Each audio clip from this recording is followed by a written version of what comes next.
أعوذ بالله من الشيطان الرجيم بسم الله الرحمن الرحيم إن الله لا يظلم مثقال ذرة وإن تك حسنة يضاعفها ويؤت من لدنه أجرا عظيما. கண்ணியத்திற்குரிய அல்லாஹ்வின் அடியார்களே, அப்துல்லா இப்னு மஸ்ஊத் ரலியல்லாஹு அன்ஹு அவர்கள் கூறுகிறார்கள், எனக்கு சூரத்துன் நிசாவில் 5 வசனங்கள் பிடிக்கும். எந்த அளவிற்கு எனில், இந்த உலகத்தில் இருக்கக்கூடிய அத்தனை வஸ்துக்களை விடவும் சூரத்துன் நிசாவில் இருக்கக்கூடிய இந்த 5 வசனங்கள் மிக பிடிக்கும் என்று அந்த 5 வசனங்களுடைய பட்டியலை அவர்கள் தருகிறார்கள். அந்த 5 வசனங்களில் முதலாவது வசனம்தான் சூரத்துன் நிசாவினுடைய இந்த 40வது வசனம். நிச்சயமாக அல்லாஹு தஆலா தர்ராவினுடைய அளவு கூட அநீதம் இழைக்க மாட்டான், அநீதம் செய்ய மாட்டான். யாரேனும் ஒரு அடியார் தர்ராவினுடைய அளவு ஒரு நன்மையை செய்கிறார். தர்ரானா என்னன்னு நான் சொல்றேன். தர்ரா என்ற அளவு அணு அளவு என்று தர்ஜுமாவில் போடுவார்கள். அணு அளவு உண்மையில் அணு அளவு அல்ல, அணுவை விட சிறிய அளவு. இந்த அளவிற்கு ஒரு அடியார் நற்காரியங்கள் செய்தாலும் நிச்சயமாக அல்லாஹ் அதை வீணடிக்க மாட்டான். மேலும் யாரேனும் ஒரு சிறிய நன்மையான காரியத்தை செய்தாலும் அல்லாஹ்வினுடைய இறை நியதி எப்படி என்றால் அதை ரெட்டிப்பாக்கியே தருவான். அதை பன்மடங்காக பெருக்கியே ரப்புல் ஆலமீன் அதற்கான கூலியை தருவான். மேலும் அவன் புறத்திலிருந்து மில்லதுன்ஹு அவனுடைய தனித்துவமான அவன் புறத்திலிருந்து மகத்தான கூலியையும் அவன் கொடுப்பான். இது அல்லாஹ்வினுடைய மகத்துவமான ஒரு நிலை. ஒரு அடியார் அல்லாஹ்வை பற்றி இதை மிக தெளிவாக புரிந்திருக்க வேண்டும். இப்போ முதல் வார்த்தை இன்னல்லாஹ லா யظ்லிமு மிஸ்கால தர்ரா, நிச்சயமாக அல்லாஹ் அணு அளவு கூட அநீதம் இழைக்க மாட்டான். நம்முடைய அமல்கள் நாளை மறுமை நாளையில் அளக்கப்படும், தர்ராவினுடைய அளவை கொண்டு அளக்கப்படும் என்று கூறினார். இப்போ தர்ரா என்பதற்கு தமிழிலே பொருள் கொடுக்கின்றார்கள், ஆங்கிலத்தில் அட்டம், ATOM, அணு அளவு என்று பொருள் தருகிறார்கள். ஆனால் உண்மையில் அணுவை விட சிறியது. நான் ஒரு சிறிய கால்குலேஷனை உங்களுக்கு தருகின்றேன், இன்ஷா அல்லாஹ் புரிந்துவிடும். அதாவது நம்முடைய தலையில் இருக்கக்கூடிய ஒரு முடி, இந்த முடியினுடைய தடிமன் 0.00001 0.00001 4 ஜீரோக்கள். இந்த அளவுதான் நம் தலையினுடைய தடிமன். இதே தர்ரா எவ்வளோ என்பதை நீங்கள் அளந்து பார்ப்பீர்களேயானால் இது 0.9 ஜீரோக்களை போட்டு 1 போட்டால் எவ்வளவோ அதுதான் அணு. இந்த முடியினுடைய அளவீட்டுக்கும் இப்போது தர்ரா என்று சொல்லக்கூடிய அணுவினுடைய அந்த அளவிற்கும் இருக்கக்கூடிய வித்தியாசம் கிட்டத்தட்ட 10 லட்சம் மடங்கு வித்தியாசம், குறைவு 10 லட்சம் மடங்கு. இப்போ அணு என்றால் என்ன என்பதை நீங்கள் எடுப்பீர்களேயானால் ஒரு நியூட்ரான், ஒரு எலக்ட்ரான், ஒரு புரோட்டான், இந்த மூன்றும் சேர்ந்தது ஒவ்வொரு அணுவுக்குள்ளும் இருக்கும் என்பதை நீங்கள் படிக்கலாம். இப்போ ஒவ்வொரு நியூட்ரானுடைய அளவை விட குறைவாக இருந்தாலும் இது தர்ரா. ஆக சிறியது விஞ்ஞானிகள் கண்டுபிடித்து வைத்திருப்பது அணு அளவு. அதனால்தான் தர்ஜுமால அணு அளவு போடுவாங்க. ஆனா குர்ஆன் பேசுகின்றது அணுவை கூட பிளக்க முடியும். சூரா ஜில்சாலுடைய கடைசி 2 வசனங்களை நீங்கள் பார்க்கலாம். ஃபமையஅமல் மிஸ்கால தர்ரா, அங்கேயும் அல்லாஹ் தஆலா தர்ராவை பேசுகின்றான். மிஸ்கால தர்ரா. இப்போ இந்த தர்ரா என்று இப்படி அழுத்தம் கொடுத்து பேசுவது அணுவையும் பிளக்க முடியும். அணுவை விட சிறியது கூட ரப்புல் ஆலமீன் இடத்தில் இருக்கின்றது. விஞ்ஞானிகள் கஷ்டப்படுறாங்க, திணறாங்க, தடுமாறுறாங்க. அணுவை பிளந்து கொண்டு போகக்கூடிய நேரத்தில் அது இன்னும் சின்னது போய்கிட்டு இருக்கு. அதை விட சிறியது என்று விஞ்ஞானிகள் ஒரு முடிவுக்கு வரல. இன்னும் சிறியது இருக்கு, இன்னும் சிறியது இருக்கின்றது என்று செல்கிறார்கள். இப்ப இதை குர்ஆன் பேசி காட்டுகின்றது. நாளை மறுமை நாளையில் அல்லாஹு தஆலா நிச்சயமாக அணு அளவு ஒரு நன்மை செய்திருந்தாலும் ஒருவர் மனதால் ஒருவரை பற்றி நல்லெண்ணம் கொள்கிறார், அல்லாஹ் ரெட்டிப்பாக்கி நன்மையை கொடுத்து விடுவான். வாயால் ஒரு சுபஹானல்லாஹ், அல்லாஹ்வினுடைய படைப்பை கொண்டு பிரம்மாண்டமாக அல்லாஹ்வை நினைக்கிறார், தஃபக்குர் செய்கிறார், நன்மையை அல்லாஹு தஆலா வழங்கி விடுவான். அதுவும் எப்படி? ரெட்டிப்பாக்கி வழங்குவான். அதற்கான மகத்தான கூலியை நாளை மறுமை நாளில் வழங்குவான். இப்போ ஒரு சின்ன ஒரு புன்முறுவல், ஒருவரை பார்த்து ஒருவர் சிரிக்கிறார், ஒரு சிறிய ஆறுதல் இன்னொருவருக்கு தருகின்றார். இப்போ இவ்வளவு நன்மைகளை அல்லாஹு தஆலா கொடுப்பதில் எந்த பாரபட்சமும் காட்ட மாட்டான். இப்போ இந்த வசனம் இப்படி ஆப்போசிட்டையும் நமக்கு விளங்க வைக்கின்றது. இவ்வளவு நன்மைகளை வாரி வாரி வழங்கக்கூடிய ரப்புல் ஆலமீன் இதே போன்று ஒருவர் ஒரு சிறிய தீமையை செய்கின்றார். இப்போ இது கணக்கில் கொள்ளப்படாது என்று நாம் நினைக்க முடியாது. இதே போன்று ஒருவர் ஒரு சிறிய வார்த்தை சொல்லிட்டு நான் விளையாட்டுக்கு சொன்னேன் அப்படின்றார், ஆனா அது அவருடைய மனசை கஷ்டப்படுத்திடுச்சு. அந்த வார்த்தை யாரை பற்றி சொன்னாரோ அது அவருக்கு பிடிக்கல, அவருடைய உள்ளத்தை நோகடித்து விட்டது. மிஸ்கால தர்ரா, அணு அளவாக இருந்தாலும் அல்லாஹ்விடத்திலே அது தீமை குற்றம் பிடிக்கப்படும். இது சூரா பனி இஸ்ராயில் பேசி காட்டுகின்றது. இக்ரா கிதாபக், நாளை மறுமை நாளையில் அவரவர்களுடைய கழுத்துகளிலே அவரவர்களுடைய ஏடுகள் ஓலைச்சுவடிகள் மாட்டப்பட்டுவிடும். பின்பு அல்லாஹு தாலாவிடம் இருந்து சொல்லப்படும், இக்ரா கிதாபக், நீயே உன்னுடைய பதிவேட்டை படி. கஃபா பி நஃப்ஸிகல் யௌம அலைக ஹஸீபா, சூரத்துல் கஹ்ஃபிலே அல்லாஹு தஆலா பேசி காட்டுகின்றான். இப்படி ஒரு அடியான் படிக்கக்கூடிய நேரத்தில் இவன் மறந்த விஷயங்கள் எல்லாம் அதில் வரும். அப்போது அவன் சொல்லுவான், லா யுகாதிரு ஸகீரத்தன் வலா கபீரத்தன் இல்லா அஹ்ஸாஹா, ஒரு சின்ன விஷயத்தை கூட இது விட்டு வைக்கவில்லையே, எந்த பெரிய விஷயத்தையும் விட்டு வைக்கவில்லை, கடுகளவு சிறிய விஷயத்தை கூட இந்த பதிவேடு விட்டு வைக்கவில்லையே என்று அவன் பேசிக்கொள்வான் என்பதை அல்லாஹு தஆலா மறுமை நாளை பற்றிய விஷயத்தை குறிப்பிடுகின்றான். எனவே அப்துல்லாஹ் இப்னு மஸ்ஊத் ரலியல்லாஹு அன்ஹு அவர்களுக்கு சூரத்துன் நிசாவில் பிடித்த 5 வசனங்களில் முதல் வசனம், அல்லாஹ் அணு அளவு கூட அநீதம் இழைக்க மாட்டான். ஒவ்வொரு அடியார்களும் அல்லாஹ்வின் மீது இப்படி நம்பிக்கை கொள்ள வேண்டும், நிச்சயமாக அல்லாஹ் அநீதத்திற்கு அப்பாற்பட்டவன், அது விடுபடவும் படாது. நன்மையானாலும் தீமையானாலும் நாளை மறுமை நாளையில் தர்ரா என்பதை கொண்டு அளக்கப்படும். இது அணு அளவை விட சிறியது, அணு அளவை விட மிகச்சிறியது. இதை கொண்டு அல்லாஹு தஆலா அளப்பான். எனவே இந்த வசனத்தை இன்ஷா அல்லாஹ் நினைவில் வைத்துக் கொள்ளுங்கள். இப்போது அந்த 2வது வசனம், இன் தஜ்தனிபு கபாயிர மா துன்ஹவுன அன்ஹு நுகஃபிர் அன்கும் ஸய்யிஆத்திக்கும். அல்லாஹு தஆலா பேசுகின்றான், எவர்கள் பெரும்பாவங்களை விட்டு தற்காத்து கொள்கிறாரோ, தங்களை பெரும்பாவங்களிலிருந்து எவர்கள் தற்காத்து கொள்கிறார்களோ அவர்களுக்கு அவர்களுடைய குற்றங்களை, அதாவது சிறிய சிறிய பாவங்களை நாம் கஃபாராவாக மன்னித்து விடுகின்றோம்.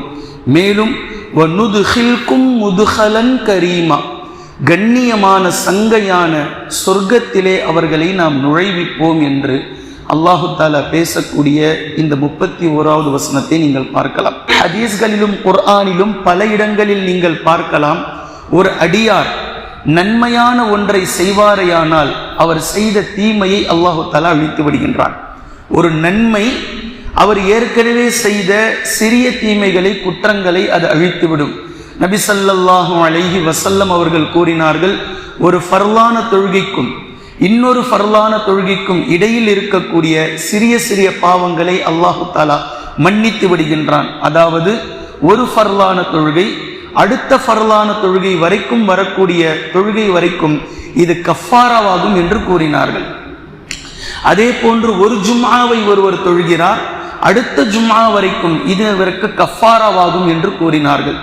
அதே போன்று ஒரு ரமலானை பரிபூர்ணமாக ஒருவர் அடைகிறார், அடுத்த ரமலான் வரைக்கும் வரக்கூடிய அந்த காலகட்டத்தில் சிறிய சிறிய பாவங்களுக்கு இந்த ரமலான் அவருக்கு கஃபாராவாகும், குற்றப்பரிகாரமாகும் என்று கூறினார்கள். இப்படி எண்ணற்ற ஹதீஸ்களை நீங்கள் காணலாம்.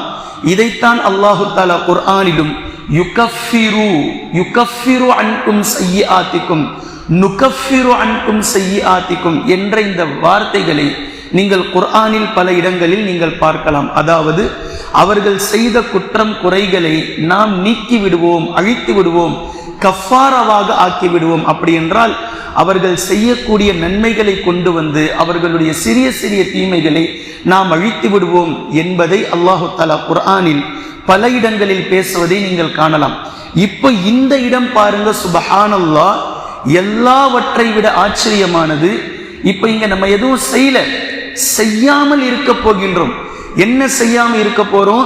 இன் தஜ்தனிபு கபாயிர மா துன்ஹவுன அன்ஹு. எவர்கள் பெரும்பாவங்களை விட்டு தங்களை தற்காத்துக் கொள்கிறார்களோ, பெரும்பாவங்களை எவர்கள் செய்யாமல் இருக்கிறார்களோ இவர்களுக்காக அல்லாஹு தஆலா கொடுக்கக்கூடிய அந்தஸ்து நுகஃபிர் அன்கும் ஸய்யிஆத்திக்கும், அவர்கள் செய்திருக்கக்கூடிய சிறிய சிறிய தவறுகளை நாம் அழித்து விடுவோம். பெரும்பாவங்களை ஒரு அடியார் செய்யாமல் இருந்தாலே சிறிய பாவங்களை அல்லாஹு தஆலா மன்னித்து விடுவேன் என்று வாக்களிக்கின்றான். வயுதுஹில்கும் முதுஹலன் கரீமா, மேலும் சங்கையான இடத்திலே அவரை நாம் நுழைவிப்போம். சொர்க்கத்திலே அல்லாஹ்வினுடைய ரஹ்மத்தில், அவனுடைய பொருத்தத்தில் அவரை நாம் கண்ணியப்படுத்தி நுழைவிப்போம் என்று அல்லாஹு தஆலா பேசக்கூடிய இந்த வசனத்தை நீங்கள் பார்க்கலாம். இப்போ இந்த இடத்தில் ஒரு சிறிய தஃப்சீரை நாம் புரிந்து கொள்ள வேண்டும். பெரும்பாவம் என்றால் எப்படி அதை நாம் ஆய்வுக்கு உட்படுத்துவது, இது பெரும்பாவம் தான் என்பதை எப்படி நாம் கண்டறிவது என்றால் 3 விதிகளுக்கு இந்த விஷயங்கள் உட்பட்டிருந்தால் அது பெரும்பாவம். இப்ப நான் சொல்றேன், குர்ஆன் ஹதீஸிலிருந்து பெறப்படக்கூடிய 3 விதிகள். இந்த 3 விதிகளில் நீங்கள் காணக்கூடிய பாவத்தில் அது இருக்குமேயானால் நிச்சயமாக அது பெரும்பாவம் தான். தௌபா இல்லாமல் அது மன்னிக்கப்படாது. நல்லா ஞாபகம் வச்சுக்கோங்க. அப்ப இந்த 3 விதிகளில் முதலாம் விதி என்னவென்றால், எந்த பாவம் செய்தால் இஸ்லாமிய ஷரீஅத் சட்டப்படி பாவம் செய்தவர் தண்டிக்கப்பட வேண்டும் என்று நபி அவர்கள் தண்டனையை அறிமுகப்படுத்தியிருக்கிறார்களோ, அல்லாஹு தஆலா ஷரீஅத் சட்டப்படி தண்டனையை அறிமுகப்படுத்தியிருக்கின்றானோ அது கண்டிப்பாக பெரும்பாவம். உதாரணமாக, விபச்சாரம் செய்தால் கல்லெறிந்து கொள்ள வேண்டும். திருமணமானவராக இருந்தால், திருமணம் ஆகாதவராக இருந்தால் கசையடி அடிக்க வேண்டும். மது அருந்தினால் 80 கசையடி அடிக்க வேண்டும். இதே போன்று பொய் சாட்சியம் ஒருவர் கூறிவிட்டால், தேவையில்லாமல் அவதூறு பொய்யை சாட்சியாக கூறினால் 80 கசையடி அடிக்க வேண்டும் என்பன போன்ற ஷரீஅத் சட்டப்படி இருக்கக்கூடிய ஹத்தடிக்க வேண்டிய பாவங்கள், கசையடி தண்டனை கொடுக்க வேண்டிய பாவங்கள். அல்லாஹ்வின் தூதர் ஸல்லல்லாஹு அலைஹி வஸல்லம் அவர்களுடைய ஒரு ஹதீஸில் இப்படி வருகின்றது, எவர்கள் ஃபர்லான தொழுகைகளை வேண்டும் என்றே விடுகிறார்களோ எனக்கு இப்படி கோபம் வருகின்றது, என்னுடைய இளைஞர்களை அனுப்பி அவர்களுடைய வீட்டின் மீது சுள்ளிகளை பொறுக்கி போட்டு அவர்களுடைய வீட்டை எரித்து விட வேண்டும் என்று என் மனம் சொல்கின்றது என்று கூறினார்கள். இப்ப இமாம்களுடைய ஃபத்வாக்களை பார்த்தால் குஃப்ரிலே அவர்கள் சென்று விட்டார்கள், இஸ்லாத்தை விட்டு வெளியேறி விட்டார்கள் என்ற அளவிற்கு ஃபத்வா இருக்கின்றது. எது? ஃபர்லான தொழுகைகளை விட்டவர்கள் இமாம்களுடைய ஃபத்வாக்கள். ஒரு சில இமாம்களுடைய ஃபத்வாக்கள் கசையடி அடிக்க வேண்டும் என்று இருக்கின்றது. இப்படி விதி என்னவென்றால், முதல் விதி, ஷரீஅத் சட்டப்படி தண்டனைக்கு உட்படுத்தப்படக்கூடிய பாவங்களை ஒருவர் செய்தால் இது கண்டிப்பாக பெரும்பாவம் என்பதை நீங்கள் புரிந்து கொள்ள வேண்டும். பின்பு இரண்டாவது விதி என்னவென்றால், எந்த பாவங்களை எல்லாம் அல்லாஹு தஆலா குர்ஆனிலோ ஹதீஸிலோ கூறிவிட்டு இதன் மீது இவர்களின் மீது அல்லாஹ்வினுடைய சாபம் உண்டாகட்டும் என்று நபி அவர்களும் அல்லாஹுடைய சாபம் இதை நபி அவர்கள் சொல்கிறார்களோ இது பெரும்பாவம். சொல்றது விளங்குதுங்களா? எந்த பாவத்தை பற்றியெல்லாம் நபி அவர்கள் பேசும்போது அல்லாஹ்வினுடைய சாபம் உண்டாகட்டும் என்று கூறுகிறார்களோ இது பெரும்பாவம். குர்ஆனுடைய வசனங்களை நீங்கள் பார்க்கலாம். எவர்கள் குர்ஆனை அற்ப கிரயங்களுக்கு விற்று விடுகின்றார்களோ, குர்ஆன்ல அல்லாஹ் தஆலா பேசுறான், மார்க்கத்தை எவர்கள் மறைக்கிறார்களோ, தங்களுக்கு தோதுவாக எவர்கள் மாற்றி அமைக்கிறார்களோ தீனை, இஸ்லாத்தை, இது அல்லாஹ்வினுடைய சாபம் உண்டாகக்கூடிய பாவம் என்று குர்ஆன் பேசுகின்றது. வல் மலாயிகத்தி வன் நாஸி அஜ்மஈன், வானவர்களின் சாபம், ஒட்டுமொத்த முஃமின்களுடைய சாபம். உலாயிக யல்அனுஹுமுல் லாயினூன், அல்லாஹும் அவர்களை சபிக்கின்றான், சபிக்கக்கூடிய ஒட்டுமொத்த நபர்களும் அவர்களை சபிப்பார்கள் என்று சாபத்திற்கு உட்படுத்துகின்றான் அல்லாஹு தஆலா. இது மிகப்பெரிய பெரும்பாவம். நபி ஸல்லல்லாஹு அலைஹி வஸல்லம் அவர்கள் அதே போன்று சொன்னார்கள், ஆண்களை போன்று வேஷம் போடும் பெண்களும் பெண்களை போன்று வேஷம் போடும் ஆண்களும் அல்லாஹு தஆலா சபித்து விட்டான் என்று சொன்னார்கள். அதே போன்று பச்சை குத்தி கொள்பவர்கள், தன்னை இஸ்லாம் அனுமதிக்காத வகையில் அலங்காரம் செய்து கொள்ளக்கூடியவர்கள் பெரும்பாவம் அல்லாஹ்வினுடைய சாபம் உண்டாகட்டும் என்று நபி அவர்கள் சபித்திருக்கிறார்கள். இப்படி சாபம் என்று எங்கெல்லாம் வருகின்றதோ, எந்த பாவத்தோடு அல்லாஹ்வினுடைய சாபத்தை குர்ஆனும் ஹதீஸும் இணைத்து பேசுகின்றதோ இது பெரும்பாவம். இது இரண்டாவது விதி. மூன்றாவது விதி, அல்லாஹு தாலா எந்த இடங்களில் பாவத்தை பற்றி சொல்லிட்டு நேரடியாக இவர்களுக்கு நரகம்தான், அதிலே அவர்கள் நிரந்தரமாக இருப்பார்கள் என்று அல்லாஹு தாலா பேசுகின்றானோ இது பெரும்பாவம். நம்முடைய வசனங்களை புறக்கணித்து விட்டார்கள் என்றால் குஃப்ரிலே சென்று விட்டார்கள் என்பதை அல்லாஹு தாலா பேசுகின்றான். இப்போ மறுத்தல் எவ்வளவு என்ற அளவீடு இருக்குதில்ல, இதை அல்லாஹ் நாளை மறுமையில் தீர்ப்பளிப்பான். கொஞ்சமா மறுத்தாரு, நிறைய மறுத்தாரு, லேசா மறுத்தாரு, வாய் வழியா மறுக்கல, செயல் ரூபத்தில் மறுத்தாரு, செயல் ரூபத்துல மறுக்கல, வாய் வழியா மறுத்தார், உள்ளத்தால் மறுத்தார், ஈமான்ல குளறுபடி கோளாறு. இந்த பெர்சன்டேஜுக்கு நாம் ஃபத்வா கொடுக்க முடியாது. மறுத்தல் என்ற பாவம் செல்லும் போது குர்ஆன் அதை நரகத்தினுடைய பாவம் என்று பேசுகின்றது. அப்போ இந்த பாவம் அல்லாஹ் நாளை மறுமை நாளில் தீர்ப்பளிப்பான், அது பெரும்பாவம். அதே போன்று பெருமையை பற்றி அல்லாஹு தஆலா பேசுகின்றான், இவர்கள் நரகத்திலே நிலையாக இருப்பார்கள். நபி ஸல்லல்லாஹு அலைஹி வஸல்லம் அவர்கள் இப்படி சொன்னார்கள், எவர்களுடைய உள்ளங்களிலே பெருமை குடிபுகுந்து விட்டதோ, சிறிய அளவு கடுகளவு எவருடைய உள்ளத்திலே பெருமை குடிபுகுந்து விட்டதோ, சொர்க்கத்தினுடைய வாடையை கூட அவர் நுகர மாட்டார் என்று கூறினார்கள். அல்லாஹு தஆலா இந்த இரண்டை மிகப்பெரிய பாவமாக இப்லீஸினுடைய விஷயத்தில் அறிமுகப்படுத்துகின்றான். அபா வஸ்தக்பர, இப்லீஸ் இதைத்தான் செய்தான், அல்லாஹ்வினுடைய கட்டளையை மறுத்தான், வஸ்தக்பர பெருமை கொண்டான் என்ற இந்த இரண்டு விஷயத்தை கொண்டுதான் இப்லீஸை அல்லாஹு தஆலா தூரமாக்குகின்றான். எனவே இந்த மூன்று விதிகள், எந்த பாவத்தின் மீது இஸ்லாமிய ஷரியத் சட்டப்படி தண்டனை பிறப்பிக்க வேண்டும் என்று இருக்குமோ, எந்த பாவத்தில் அல்லாஹு தஆலா சாபம் இடுகின்றான் என்ற அல்லாஹ்வினுடைய சாபம் இருக்குமோ, மூன்றாவது அதே போன்று அல்லாஹு தஆலா நேரடியாக இந்த பாவம் உங்களை நரகத்தில் கொண்டு போய் சேர்க்கும் என்று அல்லாஹ் பேசுகின்றானோ, இந்த மூன்று விதிகள் எந்த பாவத்தில் இருக்குமோ அவைகள் பெரும்பாவம் என்பதை நீங்கள் விளங்கிக் கொள்ள வேண்டும். இதை தாண்டி இருக்கக்கூடிய சிறிய சிறிய பாவங்களைத்தான் அல்லாஹு தஆலா பெரும்பாவங்களை விட்டு தவிர்ந்து இருப்பவர்களுடைய சிறிய பாவங்களை நாம் அழித்து விடுகின்றோம் என்று அல்லாஹு தஆலா பேசுகின்றான். எனவே கண்ணியத்திற்குரிய அல்லாஹ்வின் அடியார்களே, அப்துல்லா இப்னு மஸ்ஊத் ரலியல்லாஹு அன்ஹு அவர்களுக்கு சூரத்துன் நிசாவில் பிடித்த இரண்டாவது மிக முக்கியமான வசனம் இந்த வசனம்தான். எவர்கள் பெரும்பாவங்களிலிருந்து தங்களை தற்காத்துக் கொள்கிறார்களோ அவர்களுடைய சிறிய பாவங்களை நாம் அழித்து விடுகின்றோம், அவர்களை கண்ணியமான இடங்களிலே நாம் நுழைவிக்கின்றோம் என்று அல்லாஹு தஆலா பேசுகின்றான்.